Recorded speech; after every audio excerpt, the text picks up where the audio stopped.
T20 world cup final match తర్వాత Ishan Kishan emotional అయ్యాడు.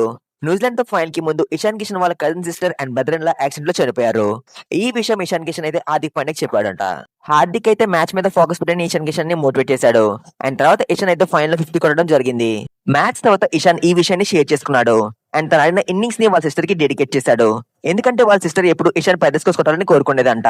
And ఈ రోజు విమెన్స్ డే కావడం నా ఇన్నింగ్స్ ని ఇంకా స్పెషల్ చేస్తుందని ఇషాన్ కిషన్ చెప్పాడు.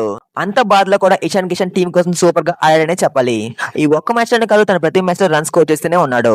గ్రూప్ స్టేజ్ లో నమీబియాతో 61 అండ్ పాకిస్తాన్ తో 77 రన్స్ కొట్టేశాడు. సూపర్ 8 లో జింబాబ్వేతో 38 రన్స్ అండ్ సెమీఫైనల్ లో 38 రన్స్ కొట్టేశాడు. అండ్ ఫైనల్ మ్యాచ్ లో 25 బాల్స్ 54 రన్స్ కొట్టేశాడు. అండ్ తన స్ట్రైక్ రేట్ 216 గా ఉంది. తను ప్రతి మ్యాచ్ లో మైల్ స్టోన్స్ కోసం కాకుండా టీం కోసం ఆడాడు. ఈ టీ20 వరల్డ్ కప్ లో తను 9 మ్యాచ్ లో 317 రన్స్ కొట్టేశాడు. తన యావరేజ్ 35 గా అండ్ స్ట్రైక్ రేట్ 193 గా ఉంది. ఇండియా తరఫున సంజు తర్వాత తనే లీడింగ్ రన్ స్కోరర్ గా ఉన్నాడు. కానీ ఇషాన్ ఆడిన ఇన్నింగ్స్ కి తనకి రావాల్సిన గుర్తింపు రాలేదనే చెప్పాలి. ఎందుకంటే తన ప్రతి మ్యాచ్ లో రన్స్ కొట్టాడు, కానీ పెద్దగా కన్వర్ట్ చేయకపోవడం ఒక రీజన్. అండ్ అందరూ హైయెస్ట్ రన్స్ కొట్టిన ప్లేయర్ ని ఎక్కువగా గుర్తుపెట్టుకుంటారు. ఫైనల్ లో అయితే ఇషాన్ కిషన్ బ్యాటింగ్ తోనే కాదు, తన ఫీల్డింగ్ లో కూడా అదరగొట్టాడు. Rachin Ravindra, Tim Seifert and Darren Mitchell ఈ ముగ్గురు ప్లేస్ ని అవుట్ చేశాడు.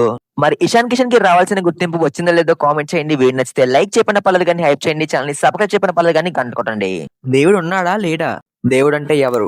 మన ఛానల్ ని సబ్స్క్రైబ్ చేసిన వాళ్ళు. మన ఛానల్ ని సబ్స్క్రైబ్ చేసింది ఇప్పుడు వీడియో చూస్తున్న వాళ్ళే. దేవుడు ఉన్నాడు.